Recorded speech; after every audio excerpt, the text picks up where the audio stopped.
dalam tahun 2045 sampai 50 Indonesia akan menjadi negara keempat terbesar dan terkaya di dunia. Tiap bulan Indonesia akan kolaps. Juni kolaps. Ini udah Juli. Juli kolaps, Agustus kolaps aja tuh. Mikir kolaps, ya kan? Biar aja tuh. Kalau di tentara itu ada istilah tinggalkan beri tanda. Ya. Kita jalan terus. Kita bekerja dengan semangat gembira, semangat optimis. Orang berani itu gembira. Orang berani itu optimis. Orang sedih duduk di kamar aja. Sedih.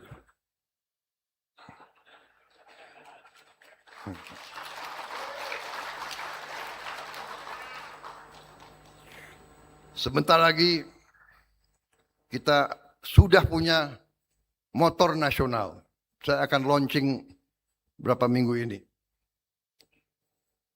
Motor listrik nasional. Saya berharap nanti petani-petani kita minimal naik motor. Motor listrik. Ya. Siapa tahu ada yang pakai mobil semua nanti.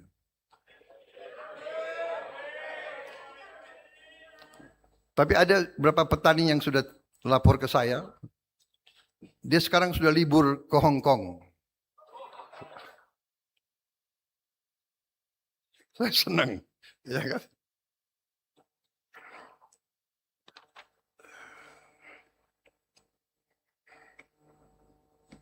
Nah, ini bagus. Yang bikin pidato tertulis cukup pendek. Saya sudah sampai paragraf 5. Kalau paragraf 6, ucapkan terima kasih. Tapi saya sudah bicara semua itu. Saudara-saudara, kita optimis, kita canangkan cita-cita kita setinggi langit. Indonesia akan jadi negara makmur.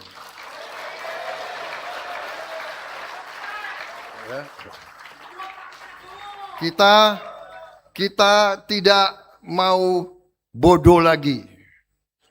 Kita ramah, dibilang lemah.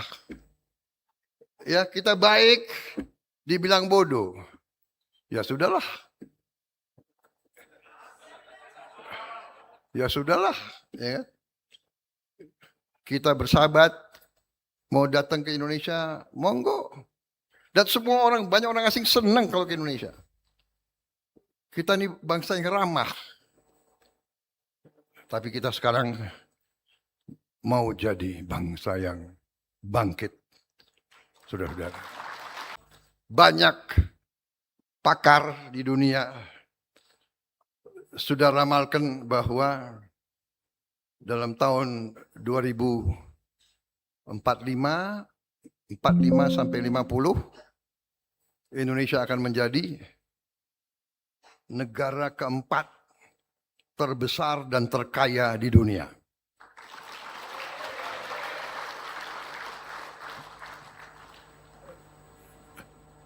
Tahun 2050 Cina nomor 1, Amerika nomor 2, India nomor 3, Indonesia nomor 4. Nanti 2075 India naik. Kita oke lah ya. Keempat di dunia, boleh nggak?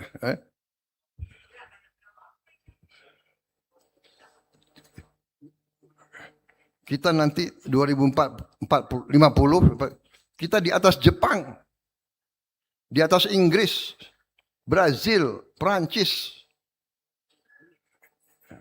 Makanya kita sekarang harus siap.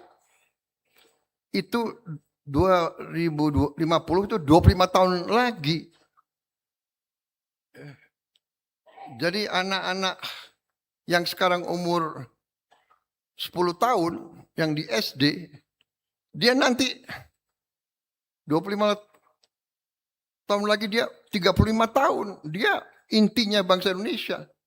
Jadi kalau kita sekarang tidak urus anak-anak itu, dia bagaimana akan menjadi negara keempat terbesar di dunia? Kita harus hilangkan kelaparan. Kita harus hilangkan kemiskinan. Kemiskinan, apalagi kemiskinan ekstrem, harus kita hilangkan. Insya Allah kita akan hilangkan. Saudara-saudara sekalian. Kita akan hemat anggaran kita. Kita akan bikin efisien.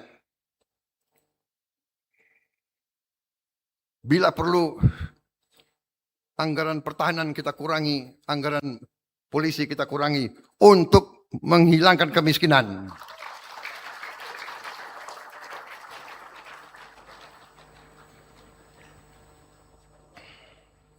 Rela TNI? Rela polisi? Aku tanya TNI buat kau. Rela ya? Anggaran kurangi, rela? Ikhlas? Kok ikhlas? Ikhlas. Saudara-saudara, pertahanan terbaik adalah rakyat yang kuat dan sejahtera. Kalau ada yang macam-macam sama bangsa Indonesia, seluruh rakyat akan membela bangsa ini, saudara. Makanya dari sekarang TNI dan Polri di tengah-tengah rakyat, di tengah-tengah petani dan nelayan. Saudara, hari ini saya bangga, hari ini saya bahagia. Saya sungguh bahagia dan saya sungguh merasa terharu. TNI bangun berapa ribu jembatan, Polri juga berapa ribu titik air. Kita atasi. Kesulitan rakyat kita atasi.